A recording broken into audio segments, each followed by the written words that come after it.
أول حاجة هتحتاجها علبة مرد أصفر أصفر أصفر أصفر.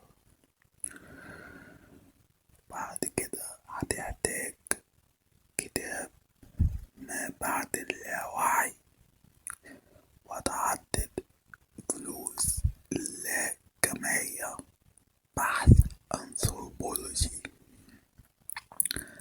بحث أنثروبولوجي. تالت حاجة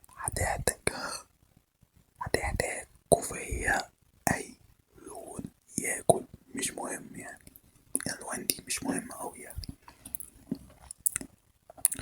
بعد كده هتحتاج تتصرف على حسب الموقف.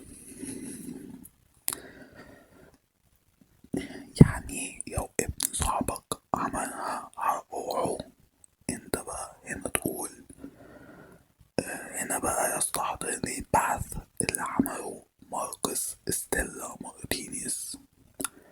مين ماركوس وكام نسبة الكحول في المارتينيز محدش يعرف، بس المهم انت تذكره يعني.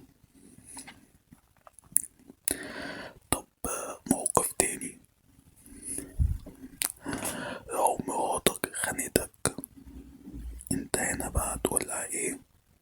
فانت تقولها يا عزيزة، نمطيتك أدت في خوار لا منطقية في المعبث السيكولوجي لعقدنا. هنا بقى يستعطيني البحث اللي عمله ماركوس ستيلا مارتينيز وهكذا يعني. المهم انت تذكر كتاب العصام يعني. فانت لو ما استفدتش حاجة يعني من الفيديو